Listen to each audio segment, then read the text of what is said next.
Assalamualaikum warahmatullahi wabarakatuh. Bang Karni, yang pertama saya ingin cerita, hari ini yang banjir bukan hanya Jakarta. Hari ini yang banjir Pekalongan 85% banjir, Bekasi lumpuh, Jakarta 296 RW jumlahnya, dan hari ini sore malam ini sudah tinggal beberapa puluh saja lagi untuk selesai. Lantas kalau kita melihat banjir Jakarta, maka rujukannya adalah ke belakang. Jakarta itu tempatnya air, ada rawa badak, ada rawa macam di. Itu artinya adalah tempat resapan air. Apa yang kita lakukan selama ini sebelum pemerintahan yang sekarang yang punya kesadaran terhadap lingkungan? Ini datanya, Bang. Kelapa Gading 3.182 hektar menjadi makro supermarket, menjadi Bukit Gading Villa, menjadi residen, Gading Food City, dan macam-macam. Pantai Indah Kapuk 2.053 hektar menjadi Peladian Park, menjadi Pantai Indah Kapuk, Damai Indah Golf, dan lain-lain. Sunter 3.605 hektar menjadi Sunter Agung, Otomotif Factors, dan macam-macam. Senayan 689 hektar menjadi Plaza Senayan, menjadi Century, menjadi Mulia, dan lain-lain. Tomang 172 hektar menjadi Senayan City, menjadi Taman Anggrek, menjadi Mediterranean Garden, dan lain-lain. Apa artinya itu semua? Artinya sekian puluh tahun kita merusak kota ini kok. Tiba-tiba kita ingin rapi selama 2 tahun. Nalar apa yang kita pakai? Sekian puluh tahun kita rusak ini kota. Sudah tahu tempat ini wadahnya air. Tempat-tempat resapan air kita bangun properti, kita bangun mall, dan tidak punya alternatif pengganti. Terus minta 2 tahun semua masalah banjir selesai. Logikanya logika apa? Kita tidak pernah punya kesadaran terhadap lingkungan selama ini. Dan bisnis saya properti, jadi saya ngerti bagaimana pola-pola merubah planning di tata kota itu, saya ngerti caranya. Kalau GSB-nya 5 meter, kita minta supaya jadi cuma sekian meter, itu bisa. Kalau planningnya RTH, kita minta supaya itu menjadi bisa properti, itu juga bisa. Ada denda-dendanya. Itu dulu, bukan sekarang. Itu yang selama ini terjadi. Gitu. Lantas, saya ingin cerita sedikit tentang banjir di masa lalu dan di masa sekarang. Saya mohon maaf Pak Kodari, saya mengkritik survei Anda. Melihat kinerja orang kok pakai survei. Melihat kinerja itu pakai data, bukan dengan survei. Datanya apa? BPBD Pemprov DKI punya data, datanya jelas. Banjir di saya ambil yang tahun 2015 saja. 2015 itu 702 RW tergenang. Di tahun 2020 yang tergenang 390 RW. Tanggal 1 Januari kemarin. Dan hari ini 296, kita sudah sama-sama tahu. Apakah di 2016 tidak banjir berkali-kali? Banjir berkali-kali. Jadi jangan ngarang saudara Guntur Romli bahwa banjir berkali-kali hanya di masa sekarang. Enggak. Banjir dari setiap tahun adalah berkali-kali. Karena drainase kita tidak bagus, karena resapan-resapan air kita sudah diambil oleh properti dan lain-lain. Jadi sudah terlalu banyak rusak, jadi setiap hujan besar agak mudah banjir, dan itu tidak harus di satu tempat, bisa berganti-ganti di mana-mana tempat yang kebetulan resapannya di situ airnya sedang besar dan masuknya agak lambat gitu kan. Itu hal yang lain.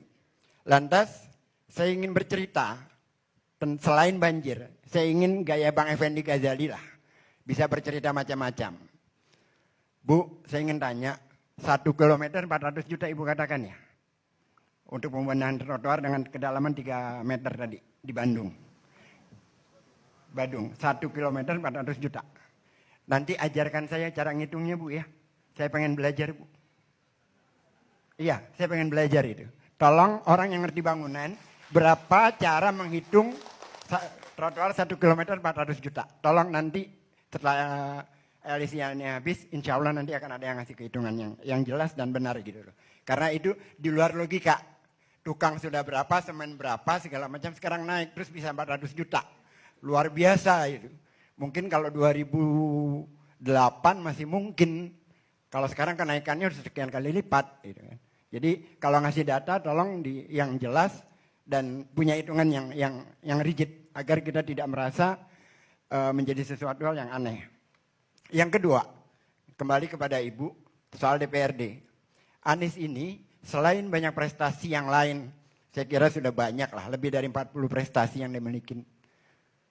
Satu prestasi dia yang luar biasa, menjadikan DPRD itu mitra, menjadikan DPRD itu sekarang bermartabat.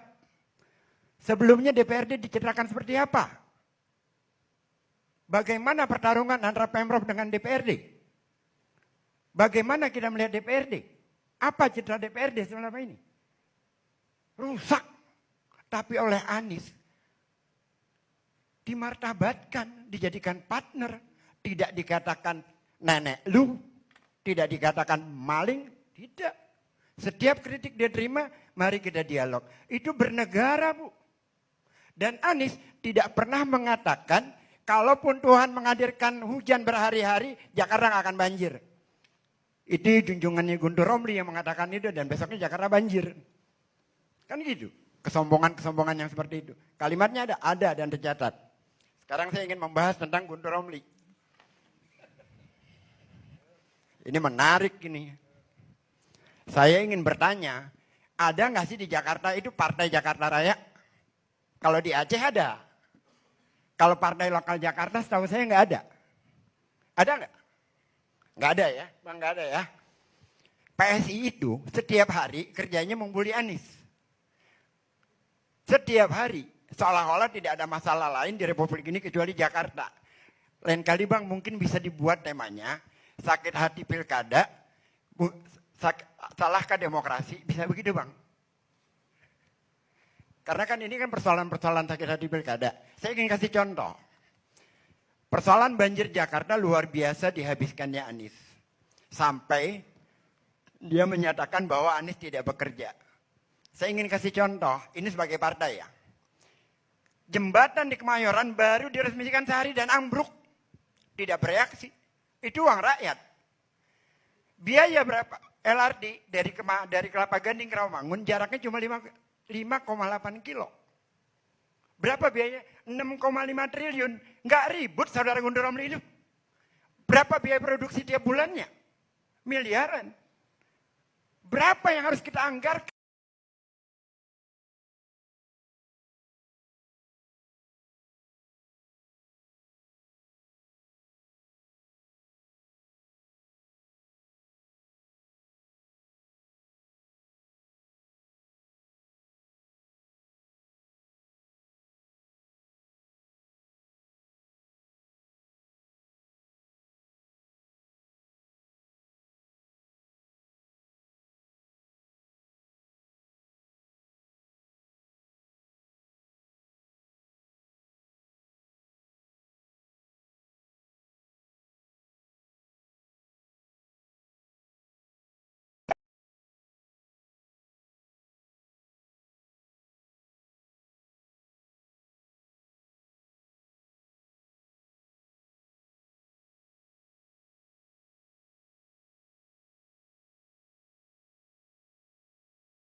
Saya buat kalangan miskin. Masyarakat terlindungi. Itu satu. Yang kedua, secara internasional kita diakui sebagai kota yang Grand City apa, saya lupa itu. Tapi kemarin belum lama kita dapat penghargaan dari Amerika. Yang dikatakan selalu Anies tidak bekerja, Anies bodoh, Anies gubernur ini. Saya ingin bertanya lagi, kalau Anies tidak bekerja, kalau Anies gubernur gagal, ngapain Sekjen PSI bikin kampanye jegal Anies? Kan gubernur gagal, gubernur bodoh, biarkan saja, ntar kan kalah sendiri. Logikanya gimana sih? Takut betul. Ini gubernur tidak bisa kerja, gagal. Lalu dikampanyekan, mari kita sama-sama jegal Anies untuk jadi presiden. Logika apa yang digunakan? Nggak logik sama sekali. Saya ingin katakan begini aja sebenarnya. Di balik ini ada kemungkinan kalah dalam pilkada, reklamasi gagal. Bagaimana caranya supaya reklamasi tetap jalan? Harus dijatuhkan oleh buru-buru. Ada hubungannya ke sana jangan-jangan. Siapa tahu gitu kan. Terus saya mau bahas yang Formula E. 1,6 triliun. 1,6 triliun itu 5 tahun. Bukan hanya untuk tahun ini. Beda. Kalau untuk 1,6 itu hanya tahun ini. Ini untuk biaya 5 tahun. Dan itu akselerasi ekonominya juga beda. Ada perhitungannya tersendiri gitu. Kira-kira gitu Bang. Ini terakhir ya supaya nggak kepanjangan. Dan saya yakin dia juga udah nggak tahan untuk balas saya. Mari kita balas pantun. Karena saya produser Jakarta Melalui Festival 9 kali berturut-turut. Terakhir saya ingin berpantun Bang. Bunga melur bunga melati, gadis Melayu pandai menari. Sungguh benar banyak prestasi, para pembuli mati berdiri. Terima kasih. Assalamualaikum warahmatullahi wabarakatuh. Pak Gayus itu hari-hari apa profesi? Saya pertama bisnis properti Bang, yang sekarang lagi stuck. Yang kedua saya aktif di Medical Emergency Red, Mercy. Jadi yang lagi bangun rumah sakit Indonesia di Gaza. Saya juga aktif di Radio Silaturahim AM 720. Terus ya banyak macam lah. Terus sama saya akan jelaskan sebelum Anda jelaskan. Jadi saya nggak perlu dijelaskan oleh Anda. Saya Komisaris Ancol dan saya adalah inisiator dari Masjid Apung yang sedang dibangun sekarang untuk Jakarta. Saya baru tanya karena pertama kali muncul langsung menggebu-gebu. Kita rehat sejenak pemirsa.